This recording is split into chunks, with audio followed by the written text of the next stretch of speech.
Thanks for listening to this podcast from Walks Around Britain.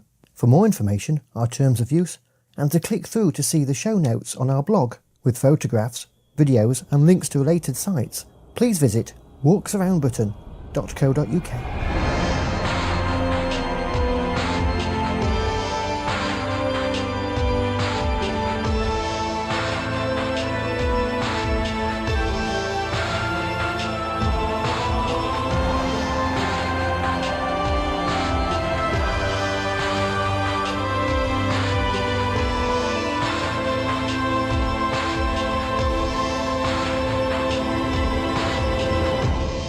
In the 10th edition of the Walks Around Britain podcast, we take a trip to Enid Blyton country, Brownsea Island.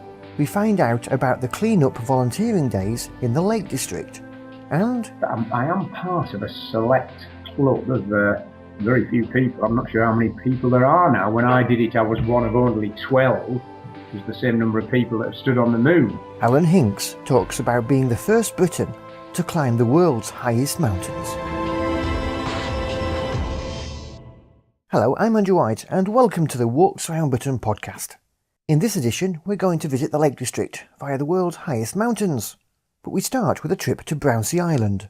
The island is a 500-acre haven of woodland, heathland and salt marsh, nestled in Poole Harbour, and is owned by the National Trust.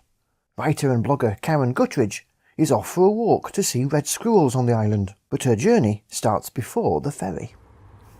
I can't tell you how much I'm looking forward to today's walk.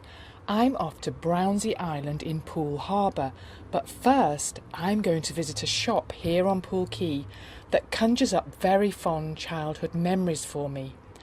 I'm standing outside Ginger Pop, which promises me lashings of ginger beer and is of course dedicated to Enid Blyton and her amazing books. I remember as a child going to stay with my nan. She opened her linen chest to search for an extra blanket, and there, on the top of the pile, was a famous 5 book. They were my absolute favourite possessions at the time. I was thrilled to bits and can vividly remember the feeling today. I really think I've got to go inside this shop.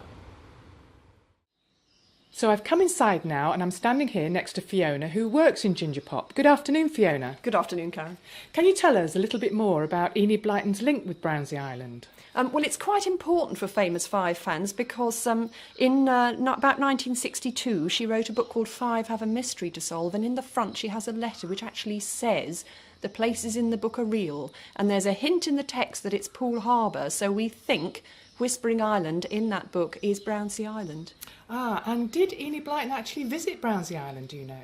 Well, in those days it was privately owned and jealously guarded, as it were, just like the one in the story.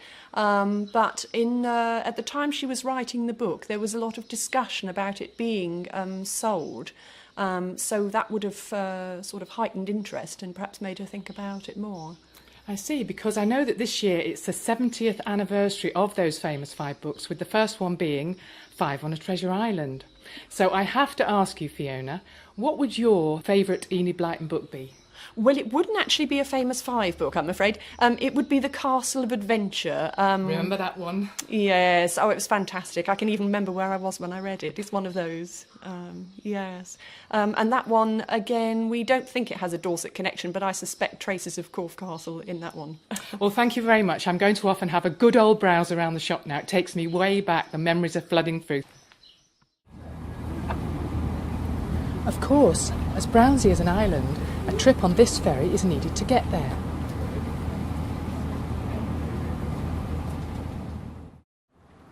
Now I'm on the island, I can't wait to go on one of the squirrel walks to see if I can spot any.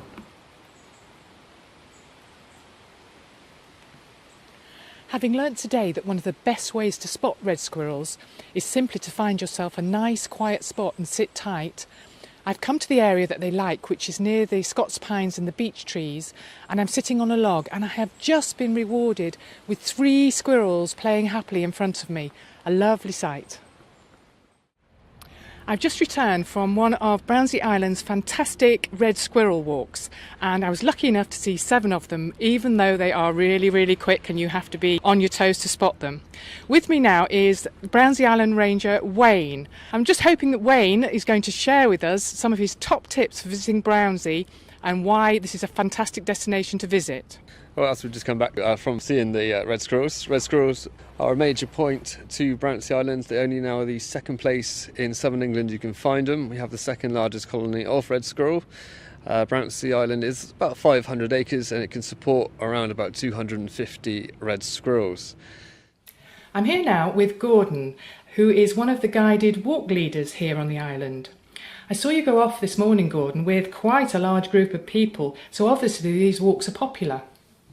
Well, these walks are popular at this time of the year because this is when we do the squirrel walks. Up to this time we do guided walks, history walks, but at this time of year when the squirrels are very active, burying their food in the ground, it's a good time for people to come and see the red squirrels. They can see them other times of the year, but this time is much busier and they're much more active. This morning I had about 35 people with me and we had some good sighting of squirrels and they're very happy with the walk. What other types of walk do you do on the island? The other types of walks I do are guided walks which cover history, flora and fauna. The history of Brownsea is very interesting. We can actually go back to the 10th and 11th century and it's quite surprising when you tell people about Henry VIII and other owners of the island, some eccentric, some not, some were financially very well off, some weren't. They're most surprised at the content of the families who lived on Brownsea Island up till 1962 when the National Trust took it over. Excellent. I know it's got quite a varied and interesting history. Do you have a favourite walk, Gordon? I do have a favourite walk, and that is around the southwest end of the island where we have 3 viewpoints and they're really quite splendid. You look across to the Purbex and the other islands there, and on a clear day such as today you can actually just make out the top of Corfe Castle in the distance. A lot of people come in, they really appreciate that view. It's absolutely magnificent view, and the nearest island to Brownsea is what we call Oil Island, and from that island thousands of gallons of oil a day are pumped at least 35 miles to the other side of Southampton. I'm sitting outside the visitor centre at Brownsea Island with Jeff Curtis. Jeff is a Brownsea Island National Trust volunteer here, and he's got a particular interest in involving families in the activities on the island. Can you tell us a little bit about your Tracker Pack challenge, Jeff? The Tracker Pack challenge I developed because the old Tracker Packs that we used to do weren't really working. The new Tracker Packs are 5 different challenges, and the children have an I Spy sheet. And on each one of the sheets there's different activities. They have to look for mini beasts, they have to look for flying mini beasts, they have to look for birds, and of course there's the red squirrel one. So it sounds like there's lots of fun to be had for families on the island then. Yes, that's my aim. My aim is to try and get children away from using electronic games and leading a virtual life to actually experiencing real life and real wildlife on Brownsea. Sounds fantastic to me. Thank you very much, Jeff.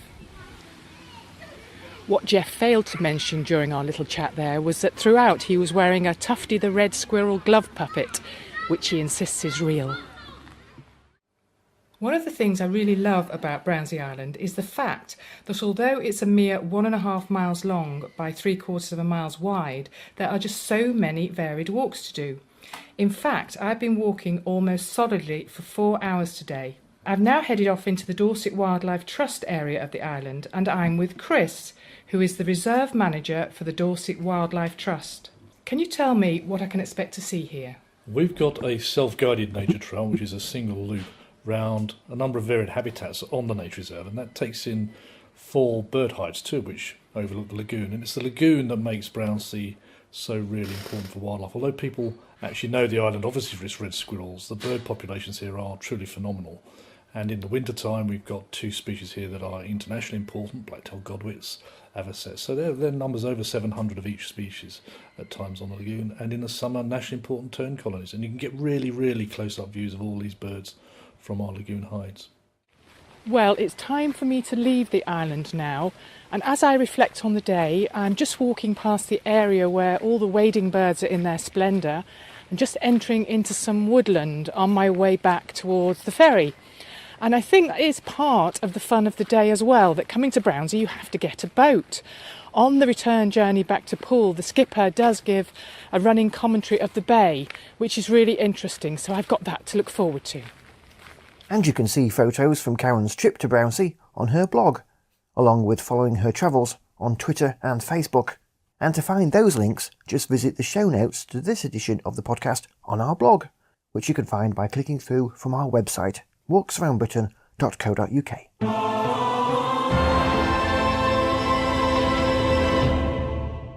We're all keen on promoting the great British outdoors and getting more people out to experience it firsthand. The downside to this is the more people who get out, the more rubbish and litter gets left on the hills. Well, the charity Friends of the Lake District organises several fell care days throughout the year, and Tanya Oliver went on the latest one in October to find out more, and to do some digging.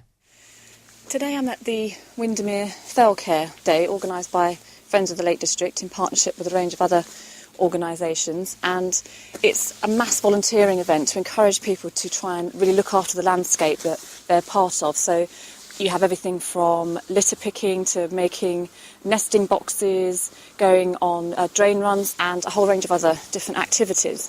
Now we're all meeting at the Ambleside Cricket Club, and just on my way there, and I'm with Tilly, my black Labrador that I'm looking after for a couple of weeks, and she's already been for a swim, having gone across the river where there were stepping stones. She decided stepping stones are very overrated, and went for a swim instead, until she tried to push me in, but we'll gloss over that.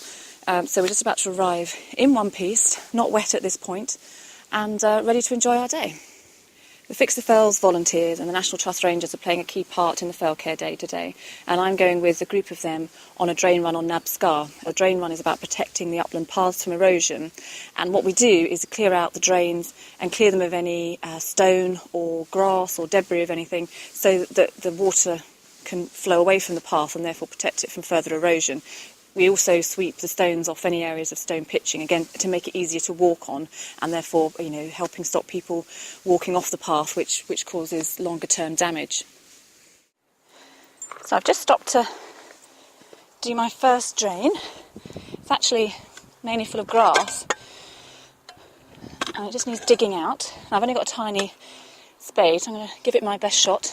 Tilly's supervising, and hopefully someone else will come along and give me a hand as well.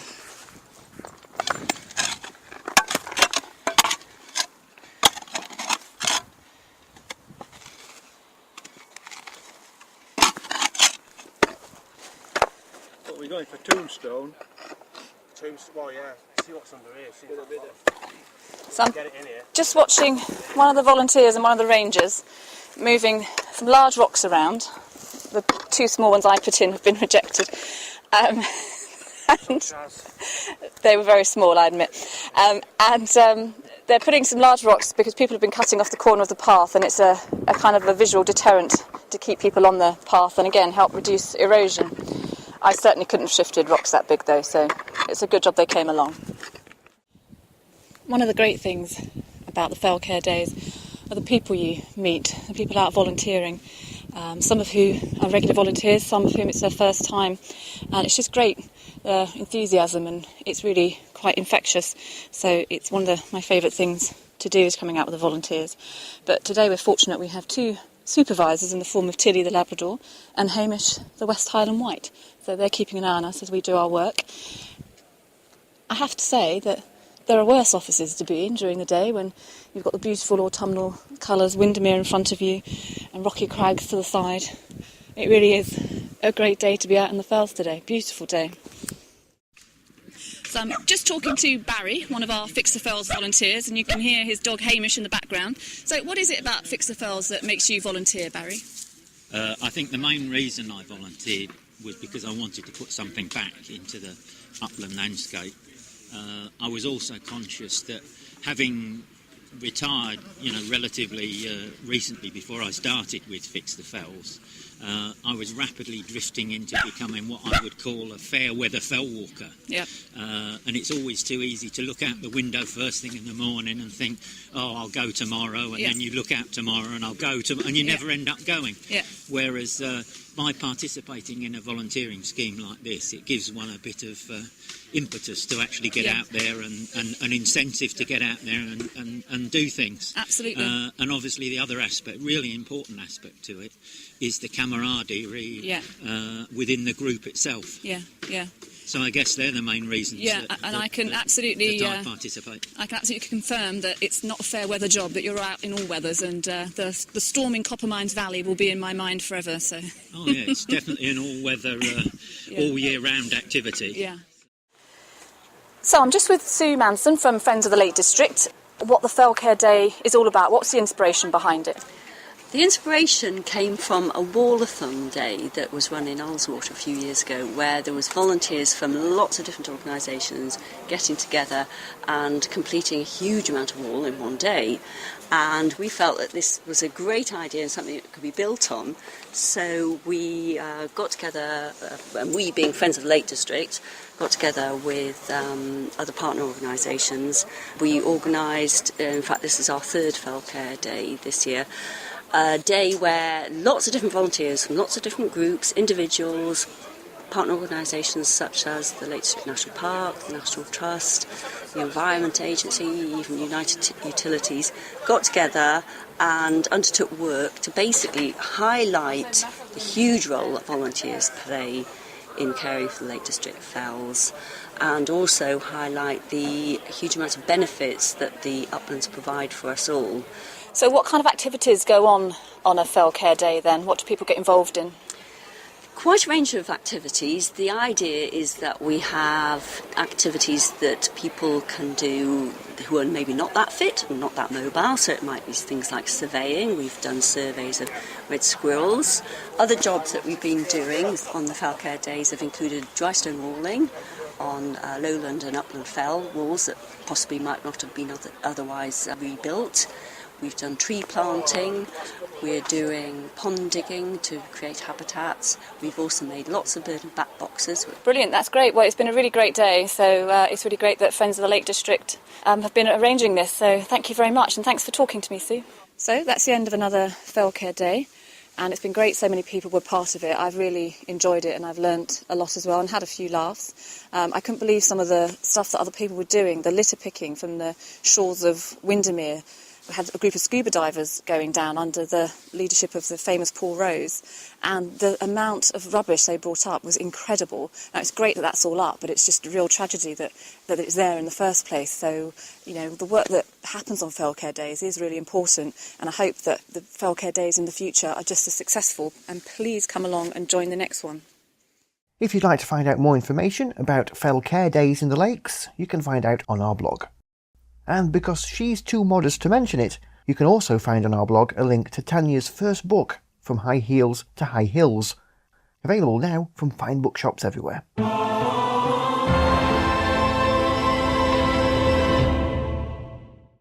2012 marks the 10th anniversary of the formation of the Wainwright Society, whose aim is to keep alive the things that Alfred Wainwright promoted through his now famous guidebooks. And this year's Wainwright Memorial Lecture, 10 years to the very date of the founding of the Society, is to be given by Alan Hinkes. Alan is a noted fell walker, but he is also Britain's only mountaineer to have climbed the world's 14 highest peaks. And Alan joins me now via Skype. Alan, thanks for joining us on the podcast. First of all, tell us what it's like to be one of that elite group of people who summited those 14 peaks. Yeah, the 14 8,000 metre peaks. I do feel I am part of a select club of very few people. I'm not sure how many people there are now. When I did it, I was one of only 12, which was the same number of people that have stood on the moon. And I'm still the only Brit. And I believe there's something like, maybe 20 odd, if that, people done all 14 8,000. So I do feel privileged. I really do. So after you've done those 14, is it an anticlimax to be walking in Britain? It's definitely not an anticlimax. I feel privileged to do all the highest mountains in the world. I do feel lucky to be alive as well. More and more, I'm coming to terms with the fact that most people that try and climb all the world's highest mountains don't do it, and that's because they get killed. And I know that sounds a bit dramatic, but philosophically, I'm coming to terms with the fact that's true. But I do love being in the British Hills, and quite often people ask me that question you've just asked me. That the British Hills must pale into insignificance after the Himalaya, and they don't. I love literally being on the Wainwrights in the Lake District. I'm a Yorkshireman, and I love being in Cumbria. We'll let you off with that. It is understandable. So what's your favourite places in Britain? Well, I do like hill walking and climbing and potholing. I do like doing my outdoor pursuits, mountain biking and, even paddling, canoeing. I love doing it in Yorkshire, I must say. It's a great place. It all started for me on the North Yorkshire moors. I'm from Northallerton, and I went to the moors, started there, and then I went to the lakes and did things like Striding Edge. So for me, Northern England is the place, really. I know North Wales is fabulous. I was there last week. And, of course, the Scottish Highlands as well. Fantastic place. They really are just, one of the best places to hill walk and mountain climb in the world. Think of the Isle of Skye. There's nothing like it. But, Northern England is where I live, and it's where it all began for me. And it's a fabulous place to get out into the countryside, Northern England. North Yorkshire and Cumbria, basically. Now, as a fellow Yorkshireman, it's refreshing to have someone like yourself championing the north of England as a place to walk and climb. It quite often feels like Scotland and Wales dominates the outdoors, and it's great to have someone promoting both sides of the north of England. Oh, yeah, thanks for that. And I think you're right, because, the Scottish Highlands, are just something unique and massive, and particularly in winter, and obviously Wales is pretty rugged as well. We shouldn't forget some of the other parts of Britain, and England, right down in Cornwall, some good in Devon, some great sea cliffs to rock climb on. But, Northern England is local to me, and it's just great. I'm going round to, I'm here in Tibet at the moment, in Cumbria, at the opening of the new line equipment HQ. But I'm going round to Wasdale in a minute to meet Trail Magazine, who are all around there. And then I'm heading up to Scotland to give a talk at the Edinburgh Mountain Film Festival this weekend. And then, of course, I'm back down to Northern England and doing the Wainwright talk at Reghead on Friday the 9th of November. What does it feel like to be giving the Wainwright Society's memorial lecture? Yeah, it's an honour to do that. I think it's the 10th one. And I really do appreciate the Wainwrights more than ever. When I first started hill walking and climbing, I probably underestimated the Wainwrights and didn't think much of them because I thought they were all just bimbles, walks, easy walks for me as a young lad, I thought. But more and more I've come to appreciate the Wainwrights, and I am intending to do them all. I don't know how many I've done, but I do keep ticking off others every now and again, and I've got others that I look at and I think, I haven't done them yet, so I will be doing them soon. So I just think just fabulous to go out and intimately explore the Lake District using Wainwright's books. I wonder whether young people are put off the Wainwrights because they see this classic image of the elderly figure walking up the fells and think, well, there can't be much good if an old man can do them, whereas quite a lot of the Wainwrights are immensely challenging. They are. I suppose, it's similar to, when I was younger, I was a rock climber and into doing gnarly things in the hills. So I thought they were challenging enough for me, the Wainwrights. But that's not quite true. They are challenging, some of them, challenging walks, and you can link a lot of them together and have a long day out in the hills. It's more just the pleasure of them, really, and exploring, other areas and getting to know the hills intimately.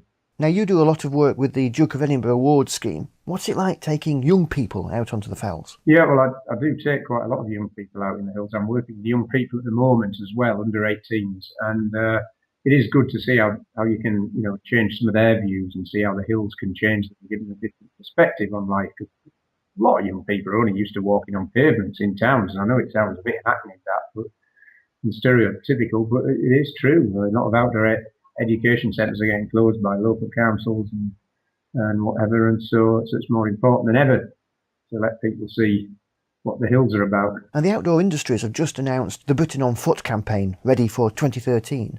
It's very important to be getting more people outdoors, isn't it? Yeah, I was down at Westminster in the Houses of Parliament there at the launch on Wednesday of this Britain on Foot campaign, which is to try and get everybody out. You don't have to do a gnarly bell walk, you don't have to do a scramble. You could just go out and have, 3/4 of an hour's walk if you want. But, better if you have a couple of hours, but it's just about a gentle walking. You don't have to do a gnarly, Scottish ridge. So just get out there, Britain on foot, yeah, in the countryside. So what's next for you then? You mentioned about the Wainwrights. Are you interested in tackling the Munros? Well, I guess the Munros I'd quite like to do. It would take me a bit of time to do some of them, but the Wainwrights would be great, and getting to know the lakes more. And I've done quite a lot of the Wainwrights and the outlying fells. I've done quite a lot of them too. So I always try and find another one every now and again to knock off.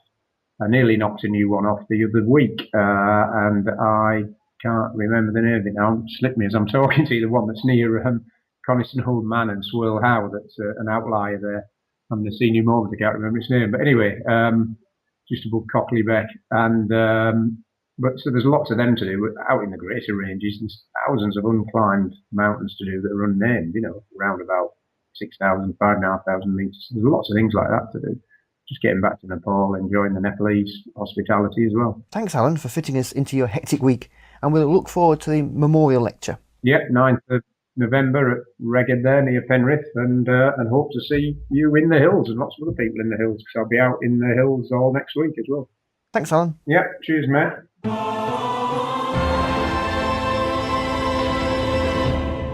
Again, details of the memorial lecture and where you can get tickets, if you're quick, can be found on our blog.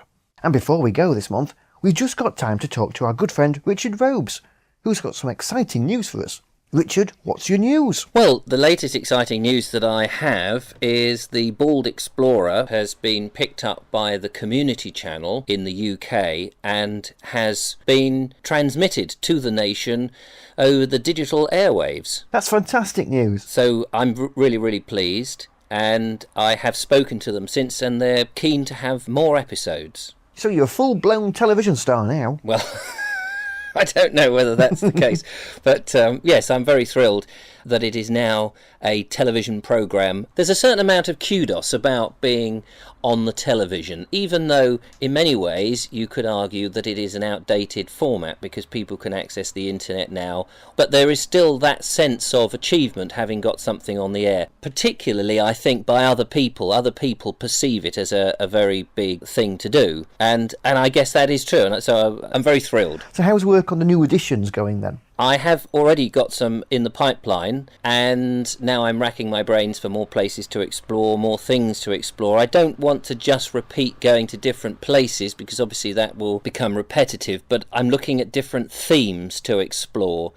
So one of the themes is looking for Caractacus's last stand. He was a plucky young Briton who stood up against the Romans when they invaded in AD 43, and over the 7 years he was a thorn in the side of the Roman invaders as they tried to overtake the jolly old British nation, and he caused them chaos and mayhem, but unfortunately up on a hill somewhere in the Welsh marches he came a cropper and they defeated him, but he escaped for a while and then was captured and taken over to Rome.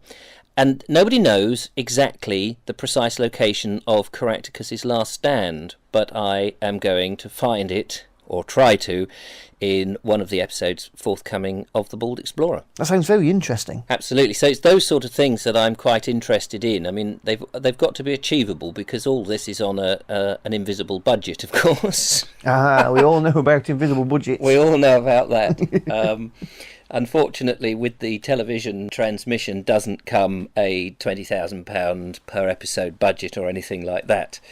Well, if we can help out in any way, just let us know. Well, yes, it's the logistics thing, and it's also finding those stories that is definitely worth exploring. So send them in if you've got ideas, or anybody listening thinks, oh, this could be good for the Bald Explorer. Then I'm very open to ideas, definitely. How can people find the Bald Explorer on the Community Channel? Well, it's limited on when they broadcast it, obviously, because that's the wonders of television is they have a schedule, don't they? So you can find it at thecommunitychannel.org, and they have a YouTube channel as well. But of course, the baldexplorer.com's website is still live, and that's where all my updates go. So you can still see the episodes there, and you can And follow you on Twitter? You can follow me on Twitter at Vobes. Richard, thank you very much.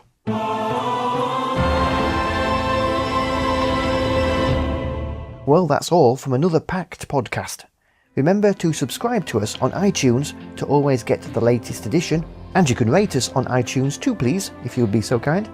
Keep up to date with us on Twitter and Facebook too. Until next month, goodbye and happy walking. That's £5, please.